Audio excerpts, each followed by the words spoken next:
I've got a great recipe for you today. It is Ravioli Gnudi, which means naked ravioli.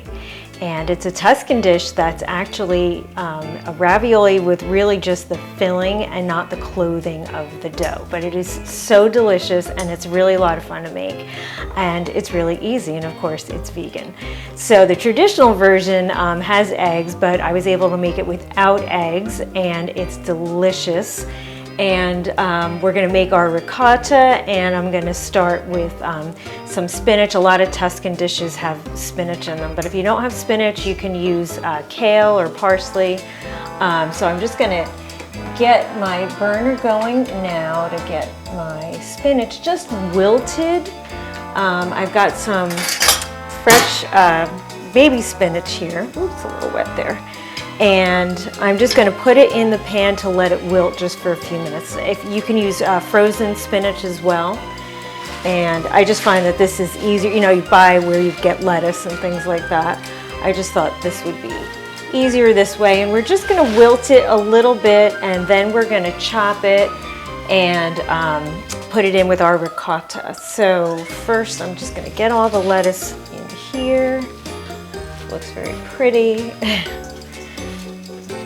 And this is just baby spinach. Again, I just washed it, and it helps if it's a little bit wet, it'll wilt more quickly. And you don't really need to add really anything else at this point. So, okay. Our spinach. Let's let that go for a little bit.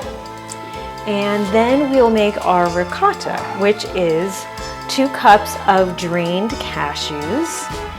And cashews don't really have a lot of flavor, but it's just a nice, makes such a creamy ricotta. It's really incredible, I think, the way that this works out. So I'm just gonna add this to my Vitamix, high-speed blender, food processor. The trick with this is you don't want to over-process, you want it to kind of quickly do it so that you have a ricotta consistency. So all I'm gonna add to that is a clove of garlic, and you can use lemon juice or apple cider vinegar, just a touch of that. And a cup of water. And a little bit of salt. A little bit there.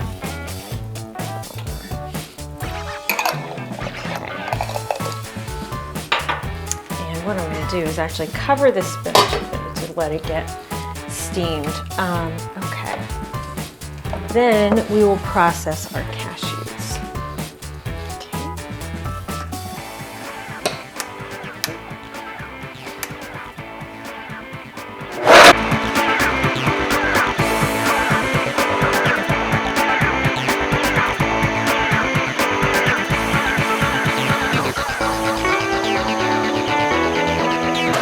That's it. You don't want to do too much. Okay. And you could add nutritional yeast to this. Sometimes I do, sometimes I don't. It really just depends, but this is pretty versatile just to do it this way. And then I'm actually going to add some of, I've got Violife vegan Parmesan, which is my favorite Parmesan. And it comes in a wedge and you can grate it, so it's super fantastic. So what I'm going to do in the meantime is keep this cold. And the key to this too, to keep everything firm, is to just put it in the fridge, put the ricotta in the fridge until you're ready to put the rest of the mixture together. Because what we're going to end up doing is putting it in boiling water like you would ravioli, but so that it doesn't break apart. You just want to keep everything really cold. I had discovered that was really the trick to keeping everything together. It is really like dumplings. They're really, really good. And I'm going to put it over some red sauce, like some marinara, pomodoro sauce. You can also do some sage with butter and sage. It's really, really good that way too. And if you're using frozen spinach, you just want to make sure to drain all the water out really well. You could even put that in the microwave, but just make sure all the water is out because you want to keep that liquid out. I'm just going to put the spinach on the cutting board, let it cool a little bit. Okay. Chop up all the spinach. Such a bright green, beautiful color. So I'm thinking Valentine's Day, this would be great.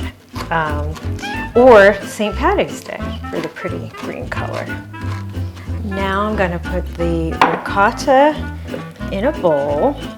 Now you might not need all of this. It kind of depends on how much spinach you have. So I'm just going to take some out. Take about half of it out and put the rest in the fridge. And I've got that out of the way. Wow, that's cooling still a little bit more. I'm going to add our Parmesan. This is my little Violife wedge of Parmesan. I'm just going to grate a bunch of that in here too.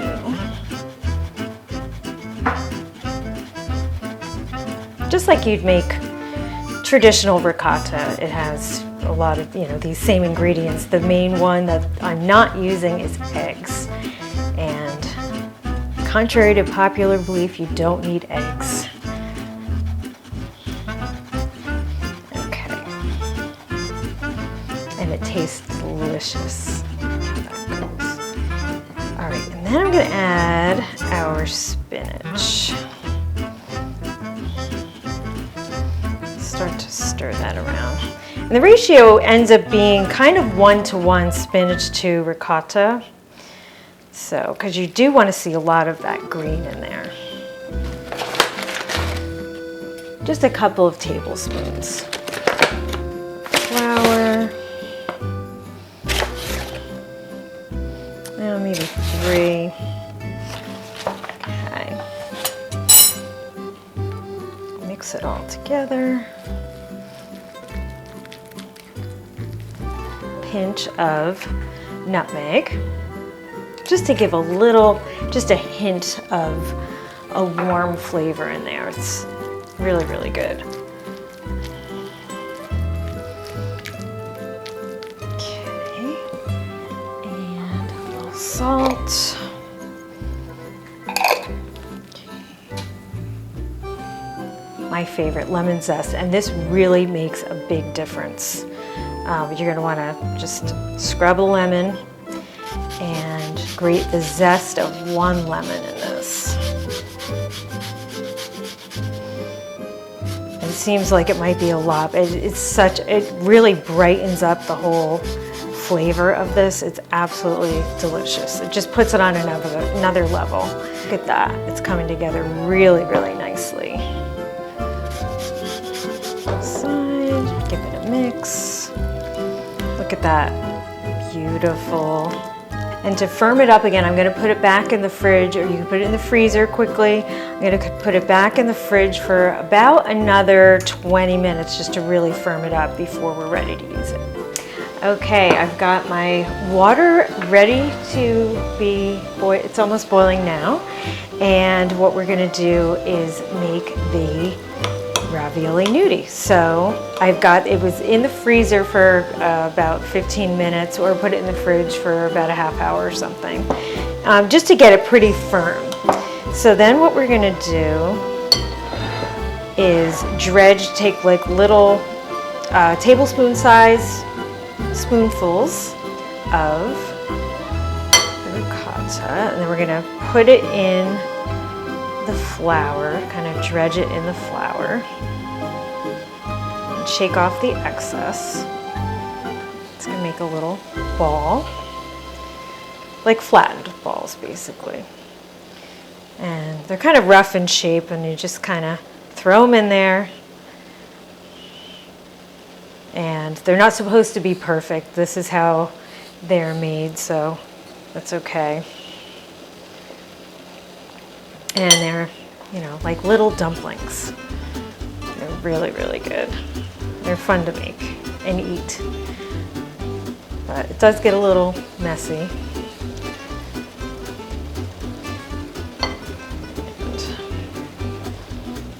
just kind of throw some flour in there.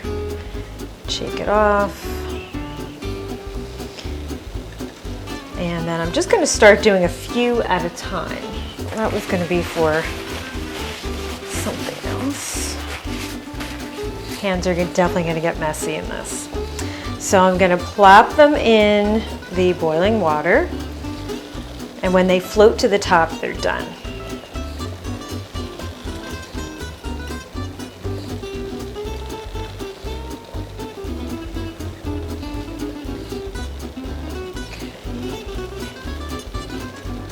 And they probably will break up a little bit, but that's okay. This is going to be my plate for them drying.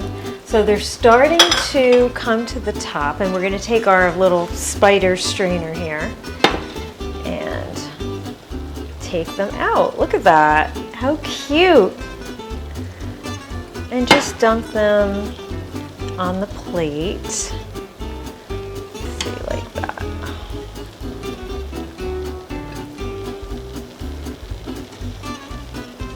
That one came apart a little bit, that's all right. Okay, then we'll do our next batch. And if it's really not cooperating for you, you can, after they've been boiling just for a couple of minutes and they're still like a little too soft, you can put them in the oven. 425 I found, just very quickly, a higher temperature really quickly. You don't want to brown it, but it will firm it up a bit and it will dry it out a little bit. And that seemed to work. I just did a parchment lined cookie sheet, 425 for maybe 5 minutes. You got to keep an eye on it. And that seemed to work well. But I'm just gonna do these kind of quickly. Just have fun with it. It does make a mess, but they are really good. Okay. Very rustic here. I just have some jarred sauce. This one's really good. I'm gonna use this one today. And I'm just gonna put a little bit of it. Oh, it won't fit that way, will it? Well, just dump a little bit on this plate. These little dumplings.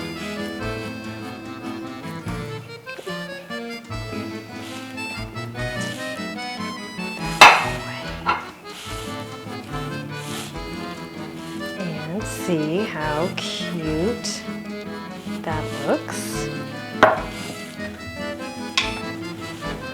Then I have to finish it with, of course, with a little Parmesan. This Violet Life Parmesan is the bomb. It's so good. Okay. And lastly, when you present it, you want to add a few fresh basil sprigs, if you see. Lovely. And taste.